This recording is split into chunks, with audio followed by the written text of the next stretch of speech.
আরজিকর কাণ্ডে গত 14ই আগস্ট ভোররাতে ডিউটিরত অবস্থায় দুষ্কৃতীদের ছোড়া ঢিলে গুরুতর আহত রাজ্য পুলিশের কর্মরত শান্তিপুরের বাসিন্দা মহিলা কনস্টেবল শম্পা প্রামাণিক জানালেন সেদিনের ঘটনার বিবরণ। গত 14ই আগস্ট ভোররাতে কর্তব্যরত অবস্থায় দুষ্কৃতীদের ছোড়া ঢিলে গুরুতর আহত হয় রাজ্য পুলিশের কর্মরত মহিলা কনস্টেবল শান্তিপুরের শম্পা প্রামাণিক। চোখে গুরুতর আঘাত নিয়ে জানালেন ওই রাতের ভয়াবহ অভিজ্ঞতা। রাতটা সেদিন মেয়েদের থাকলেও শম্পার ক্ষেত্রে সেই রাত ছিল একেবারেই দুর্বিষহ যন্ত্রণার। সেদিনের রাতে সমগ্র রাজ্যের মহিলারা রাস্তায় নেমেছিল কর্মক্ষেত্রে তাদের নিরাপত্তার দাবিতে। আরজিকর হাসপাতালে সেদিন কর্মক্ষেত্রে নির্যাতনের মর্মান্তিক শিকার হয়ে মৃত্যু হয়েছে মহিলা চিকিৎসকের, যার জন্য সহমর্মিতায় 14ই আগস্ট রাতে নারী পুরুষ নির্বিশেষে রাজ্যের বিভিন্ন প্রান্তে জড়ো হয়েছিল রাস্তায় মানুষদের নিরাপত্তায় ছিলেন নদিয়ার শান্তিপুর লক্ষ্মীনাথপুরের কনস্টেবল শম্পা প্রামাণিক। বিধাননগর পুলিশ কমিশনারেটের কর্মী শম্পার কাজ ছিল নাগরিকদের নিরাপত্তা দেওয়া। শম্পা 14ই আগস্টের রাতে নিজের কাজটাই করছিলেন বাগুইয়াটিতে। রাতে যারা রাস্তায় হাঁটছিলেন শম্পা তাদের নিরাপত্তা সুনিশ্চিত করার দায়িত্বে ছিলেন, কিন্তু নিজের কর্মক্ষেত্রে দাঁড়িয়ে হঠাৎই জমায়েতের মধ্যে থেকে দুষ্কৃতীরা পুলিশের দিকে ইট পাথর ছুড়তে থাকে, যার একটি গিয়ে লাগে শম্পার চোখে। রক্তাক্ত অবস্থায় তাকে তার অন্যান্য সহকর্মীরা হাসপাতালে নিয়ে যায়, সেখানে তার চোখের চিকিৎসা হয়। পরবর্তীতে হাসপাতাল থেকে ছাড়া পেয়ে শুক্রবার রাতে নিজের শান্তিপুরের বাড়িতে ফিরে কনস্টেবল শম্পা প্রামাণিক।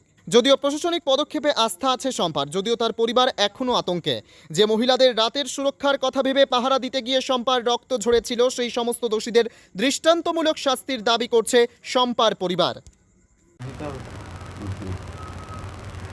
দিদি, একটি ঘটনা ঘটেছে, ফেসবুক বা সোশ্যাল মিডিয়ায় ভাইরাল হয়েছে, আপনি আক্রান্ত হয়েছেন প্রোটেকশন দিতে গিয়ে। কি ঘটনা ঘটেছিল সেদিন? আমরা ক তারিখ ঘটেছিল, কি ঘটনা ঘটেছিল? 14 তারিখ ভোরবেলা 3:30 নাগাদ কেষ্টপুরে এই ঘটনাটা হঠাৎই আক্রান্ত, মানে প্রোটেকশান নেওয়ার আগে হঠাৎই শুরু হয়ে যায়, তার ফলেই আচমকা ইট লেগে আমি আক্রান্ত হই। মানে আপনারা প্রোটেকশন যখন দিচ্ছিলেন তখন কেউ বা কারা আপনাদের পুলিশের ওপর চড়াও হয়? এখানে কজন আক্রান্ত হয়েছেন আপনি ছাড়া? আমি ছাড়া অন্যান্য অনেক পুলিশ কর্মী আক্রান্ত হয়েছে। এই যে এই ঢিল ছোড়া হয়েছিল আপনাদের দিকে, হ্যাঁ।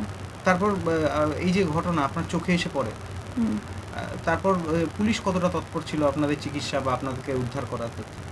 আমাদের বিধাননগর কমিশনারেটের ডিজি সাহেব, সিপি সাহেব, জয়েন্ট সিপি সাহেব, আমাদের madam DCP airport madam Anish Sarkar sir, আরও ঊর্ধ্বতন ভবানী ভবন, ওয়েলফেয়ার, প্রচুর যত রকম পুলিশের প্রোটেকশান দেওয়া, যতটা ওদের তৎপরতায়, আইসি স্যার ওদের তৎপরতায় আমি দ্রুত চিকিৎসা লাভ করে একটু সুস্থ হয়ে আমি সবে বাড়ি ফিরেছি। এখন শারীরিক অবস্থাটা? এখন শারীরিক অবস্থা আগের থেকে একটু ভালো, তবে চোখের ব্যাপার একটু তো সেন্সিটিভ রয়েছে, ওপর নিচে ভালো রকম আঘাত হয়েছে, সার্জারি অপারেশন হয়েছে, এখন একটু তো চোখে দেখতে পাচ্ছেন কি? ঝাপসা দেখছি আপাতত। এই যে যারা ঘটনা ঘটলো তাদের কি শাস্তি চাইছেন? আমাদের স্যার রয়েছে, স্যার তো অবশ্যই সেগুলোকে স্যাররা দেখাশোনা করছে, ওনাদের যেটা ভালো হবে ওনারাই সেটাই করবে। আরেকটা প্রশ্ন করবো, আপনারা তো মানুষের প্রোটেকশন দিচ্ছেন এবং মানুষ আপনাদের ওপর মানে দুষ্কৃতীরা আপনাদের ওপর হামলা করছে, এই যে বিষয়টা, তাহলে কি মানুষের প্রোটেকশন দিতে এখন ভয় লাগছে আপনাদেরকে?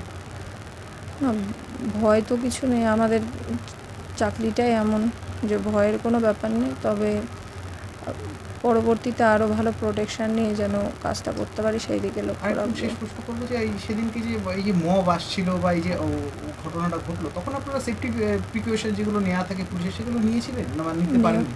নেওয়ার সুযোগটা হয়নি, হঠাৎই আক্রমণটা শুরু হয়ে গেছিলো। তাই রাজ্যের সরকারের প্রতি বা আপনাদের যে পুলিশের উচ্চপদস্থ আধিকারিক রয়েছে তারা যে তদন্ত করছে, তাতে আপনারা যথেষ্ট আশাবাদী যে দোষীরা শাস্তি পাবে? অবশ্যই। স্যার আমার শম্পা প্রামাণিক। কোথায় কর্মরত আছেন এবং কোন ব্যাপারে? আমি বিধাননগর কমিশনারেটে ডিসিপি এয়ারপোর্ট অফিসে কর্মরত আছি।